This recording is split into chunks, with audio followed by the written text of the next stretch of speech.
नमस्ते, welcome back to Nepali piano lesson. आज पनि नयाँ लेसन लिएर आएको छु। यो मेरो युट्युब च्यानलमा धेरैजनाले कमेन्ट गर्दै हुनुहुन्थ्यो कि कस्तो खाले किबोर्ड किन्दा होला भनेर धेरैजनाले जिज्ञासा गर्दै हुनुहुन्थ्यो, क्वेसन गर्दै हुनुहुन्थ्यो है। अनि आज चाहिँ मैले यही विषयमा चाहिँ कस्तो खाले किबोर्ड किन्ने, आफ्नो बजेट अनुसार चाहिँ कस्तो खाले किबोर्ड किन्दा होला राम्रो होला भन्ने कुरालाई लिएर, यो विषयलाई लिएर मैले एउटा लेसन बनाएको छु है।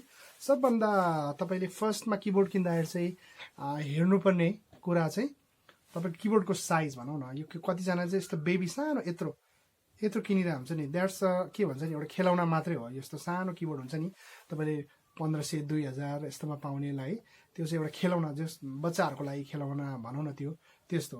अनि कतिको चाहिँ कस्तो हुन्छ भने यत्रो सानो सानो हुन्छ होइन, अनि त्यहाँ तपाईँको हात पनि पस्दैन क्या। यो चाहिँ कीहरू सानो सानो हुन्छ, त्यो पनि लाइक खेलौना टाइपकै हो है। त्यो चाहिँ म सक्दो तपाईँलाई नलिनुहोस्, त्यसले चाहिँ के पनि काम गर्दैन भनेर म तपाईँलाई भन्न चाहन्छु है। अनि अर्को चाहिँ तपाईँले किबोर्ड किन्दाखेरि चाहिँ अलिकति लामो होस्, मिनिमम 61 किज भनौँ न, यस्तो काउन्ट गर्दाखेरि 61 किज है, त्यो होस्। अनि अर्को चाहिँ महत्त्वपूर्ण कुरा चाहिँ कस्तो भने तपाईँको टच रेस्पोन्स भन्छ क्या। टच रेस्पोन्स भनेको चाहिँ कस्तो भने हामीले जति जोडले बजायो अथवा जति कमले बजायो त्यो अनुसारको त्यसले फिडब्याक दिनु पऱ्यो, रेस्पोन्स गर्नु पऱ्यो। जस्तो मैले यो यहाँनिर जोडले बजायो भने जोडले बजायो हेर्नुहोस् है। यो अब मैले यसमा स्लो बजायो भने, अब सुस्तरी बजायो भने त्यो अनुसारको साउन्ड आउँछ।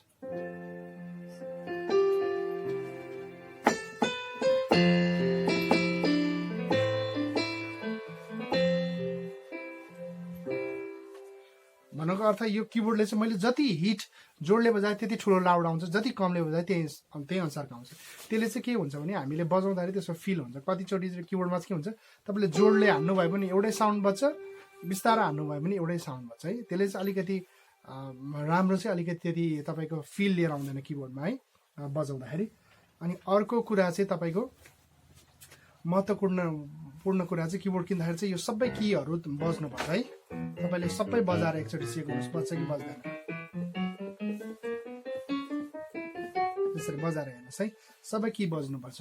अनि अर्को महत्त्वपूर्ण कुरा चाहिँ तपाईँले किबोर्ड किन्दाखेरि चाहिँ यो एडेप्टर हुन्छ नि, यसको जुन एडेप्टर, ओरिजिनल एडेप्टर नै युज गर्नुहोस्। किनभने कतिजनाले चाहिँ कस्तो हुन्छ, सस्तो खाले एडेप्टर युज गर्नुहुन्छ नि, त्यसले गर्दा चाहिँ यो पछाडि हाम्रो त्यो जोड्ने हुन्छ नि, त्यसको परमा चाहिँ प्रब्लम आउँछ कि।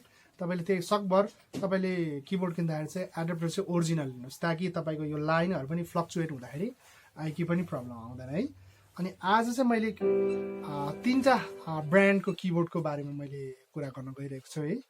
फर्स्टमा चाहिँ एउटा चाहिँ क्यासियोको छ है, अर्को चाहिँ यामाको छ, अर्को चाहिँ रोल्यान्डको छ है। रोल्यान्डको चाहिँ मैले अहिले यो बजाइरहेको छु। अनि क्यासियोकोमा चाहिँ अब अलिकति बिगिनरहरूको लागि राम्रो खाले ठिक्कको बजेट भनौँ न, त्यसमा चाहिँ क्यासियो सिटीके 3500 मोडलको, सिटीके 3500 मोडलको छ है। यो चाहिँ अराउन्ड तपाईँले मार्केटमा 17,000 to 20 भनौँ न, 20,000सम्ममा तपाईँले यो पाउन सक्नुहुन्छ। यसमा चाहिँ के छ भने टच रेस्पोन्स छ है, टच रेस्पोन्स पनि राम्रो छ। अनि यसमा चाहिँ तपाईँको अर्को के छ भने टोन्सहरू हुन्छ नि हाम्रो, अब यसमा डिफ्रेन्ट टाइपको फ्लुटहरूको, अरू ब्यान्जो, गिटार होइन, डिफ्रेन्ट टाइपको टोनहरू चाहिँ हाम्रो 400वटा टोन चाहिँ यो क्यासियो सिटीकेमा 3500मा छ। अनि अर्को चाहिँ यसमा रिदम हुन्छ नि हाम्रो, रक, त्यो ड्रम प्याटर्नहरू, रकको, ज्याजको होइन, डिफ्रेन्ट टाइपको रिदम चाहिँ यसमा 150 छ। अनि बेसिक तपाईँले अब किबोर्ड स्टार्ट गर्दै हुनुहुन्छ भने, सिक्नलाई होइन, सिक्न चाहनुहुन्छ भने म चाहिँ तपाईँलाई यो क्यासियो सिटीके 3500 मोडल तपाईँलाई म रेकमेन्ड गर्छु। किनभने एकदम राम्रो छ यो है। अरूमा अलिक सस्तो पनि हुनसक्छ, योभन्दा अलिक सस्तो किबोर्ड पनि हुनसक्छ, तर त्यसमा अब मैले भनेको जस्तो फिचर नहुनसक्छ है। त्यही भएर तपाईँले एकचोटि इन्भेस्ट गरिसक्नु भएपछि त्यो चाहिँ धेरै लङ टर्मको लागि होस् भनेर चाहिँ मैले तपाईँलाई यो भन्दैछु। तपाईँले बुझ्नु होला। यसको रिभ्यू चाहिँ तपाईँले युट्युबमा गएर पनि तपाईँले हेर्न सक्नुहुन्छ है। सिटीके 3500 सर्च गर्नुभयो भने त्यसमा सबै तपाईँलाई त्यहाँ भिडियोमा हेर्न सक्नुहुन्छ। अर्को चाहिँ छ, म क्यासियो छोडेर यामामा है, यामा F50 भन्ने छ, अलिक सस्तो रेन्जको है। यो चाहिँ त्योभन्दा पनि क्यासियो भन्दा पनि कम रेन्जको, यो चाहिँ तपाईँको 12,000 देखि 15,000सम्म मार्केटमा पाउन सक्नुहुन्छ तपाईँले। यसमा चाहिँ फेरि अर्को के छैन भने यसमा चाहिँ टच रेस्पोन्स छैन है, तपाईँको टच रेस्पोन्स छैन। अनि यसमा चाहिँ टोनहरू पनि जम्मा 120वटा टोनहरू मात्रै छ। अघि क्यासियो तपाईँको 3500मा चाहिँ 400वटा थियो होइन। यसमा चाहिँ 120वटा टोन मात्रै छ अनि तपाईँको रिदम पनि 114वटा मात्रै रिदम छ। यो चाहिँ अलिकति 12 देखि 15 सम्ममा तपाईँले पाउन सक्नुहुन्छ। तर म यो F50 चाहिँ तपाईँलाई त्यति रेकमेन्ड गर्दिनँ है। अब एकदमै तपाईँसँग बजेटै छैन भने चाहिँ तपाईँले त्यतिमा गर्न सक्नुहुन्छ। तर मैले सकभर F50 चाहिँ नलिनु, त्यो भन्दा अलिकति पैसा थपेर तपाईँले सिटीकै 3500 लिन सक्नुहुन्छ है। अब अलिकति यामाको अलिकति माथि गयो भने चाहिँ तपाईँलाई अझै एडभान्स अलिकति लेभलमा जानुहुन्छ भने चाहिँ तपाईँले अर्को के गर्न सक्नुहुन्छ भने यामा 363 है, यामाको E363। यसमा चाहिँ के छ भने तपाईँको टच रेस्पोन्स छ है। अनि अर्को चाहिँ यसमा चाहिँ तपाईँको टोनहरू चाहिँ 574 टोन्सहरू एकदम धेरै छ, त्यो क्यासियो भन्दा धेरै छ है। अनि तपाईँको यसमा रिदमहरू पनि 165वटा रिदम छ। अनि यसमा रिबब पनि तपाईँले एड गर्न सक्नुहुन्छ। यो रिबबहरू हुन्छ नि, त्यसमा रिबब पनि छ। अनि त्यसमा तपाईँको मास्टर इक्वलाइजर पनि छ, त्यहाँ चाहिँ तपाईँले गएर के सेट गर्नेहरू त्यसमा पनि सेट गर्न सक्नुहुन्छ। अनि त्यसमा रेकर्डिङ पनि गर्न मिल्छ है तपाईँले। अनि युएसबी पनि तपाईँले हालेर त्यसमा सङ्ग्सहरू होइन यताउति बजाउन गर्न सक्नुहुन्छ है। यो चाहिँ E363 यो चाहिँ लगभग तपाईँको प्राइस रेन्ज मलाई एक्ज्याक्ट थाहा भएन, तर 25 देखि तपाईँको 30-35 सम्मको एक्ज्याक्ट रेन्जमा आउँछ कि भन्ने मलाई लागेको छ है। तपाईँले फर्दर डिटेल्सको लागि मलाई तपाईँले कमेन्ट गर्न सक्नुहुन्छ। अनि योभन्दा अझै अलिकति एडभान्स लिन चाहनुहुन्छ भने तपाईँले यामाकै 463 चाहिँ तपाईँले लिन सक्नुहुन्छ है। यसकै अलिकति एडभान्स लेभलको है। त्यसमा चाहिँ टच रेस्पोन्स त्यसमा पनि छ है, 463 मा पनि छ। अनि तपाईँको यसमा चाहिँ 363 भन्दा है यसमा तपाईँको टोनहरू चाहिँ अलिक बेसी छ। यसमा चाहिँ 758 टोन छ। अघि चाहिँ तपाईँको 363 मा चाहिँ 574 थियो, यसमा चाहिँ तपाईँको 758 टोन छ। अनि तपाईँको रिदम पनि 235 रिदम छ है यसमा। अनि यसमा चाहिँ अर्को के फिचर्स के छ भने कन्ट्रोलिङ नब्स, यस्तो नब्सहरू चाहिँ है तपाईँले यो प्यारामिटरहरू यहाँ तपाईँले देख्नु भएको छ, यो चाहिँ रोल्यान्डको हो। तर त्यसमा चाहिँ तपाईँले यसो प्यारामिटरहरू तपाईँले यहाँबाट चेन्ज गरेर टोनहरूको पियानोको टोनहरू पनि यहाँ तपाईँले मिलाउन सक्नुहुन्छ यसरी है। यसरी यहाँ मैले यहाँ डिफ्रेन्ट गरेँ नि, यो चाहिँ रोल्यान्डको हो, त्यसमा पनि छ। अनि अर्को चाहिँ तपाईँको के छ भने डाइरेक्ट युएसबी रेकर्डिङ, तपाईँले युएसबी हालेर चाहिँ त्यो युएसबीमा चाहिँ रेकर्डिङ गरेर त्यो युएसबीमा सेभ गर्न सक्नुहुन्छ है।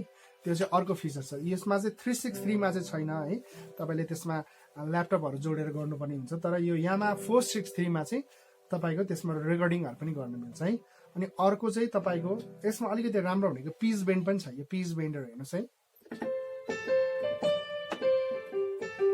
जस्तो अब हाम्रो सिन्थेसाइजरहरू बजाउँदा होइन, जस्तो गिटारको उयोहरू गर्दा यो बेन्डिङहरू एकदम काम गर्छ। जस्तो म तपाईँलाई सिन्थेसाइजरको देखाएँ,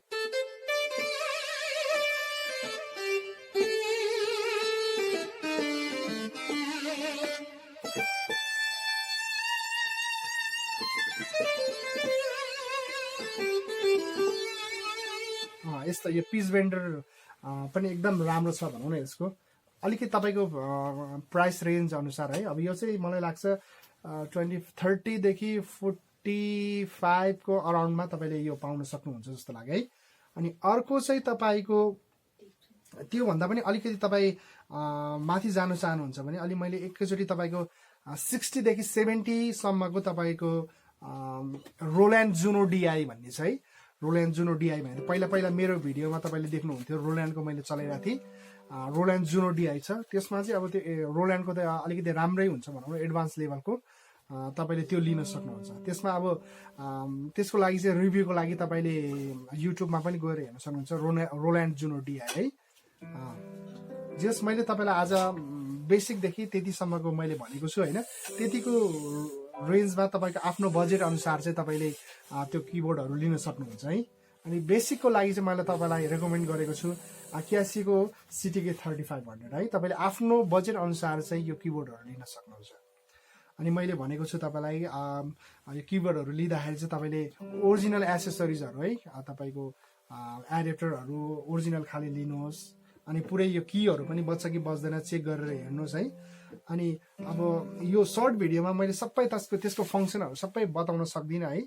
किनभने यो सर्ट भिडियो छ तपाईँले त्यसको रिभ्यूहरू चाहिँ अहिले युट्युबमा पनि पाउन सक्नुहुन्छ कस्तो छ त्यसलाई कसरी युज गर्ने अनि अर्को इम्पोर्टेन्ट चाहिँ तपाईँको एउटा ट्रान्सपोज पनि छ है ट्रान्सपोज पनि छ त्यसमा ट्रान्सपोज चाहिँ प्राय किबोर्डमा अहिले जुनै किबोर्डमा पनि ट्रान्सपोजको फङ्सन छ है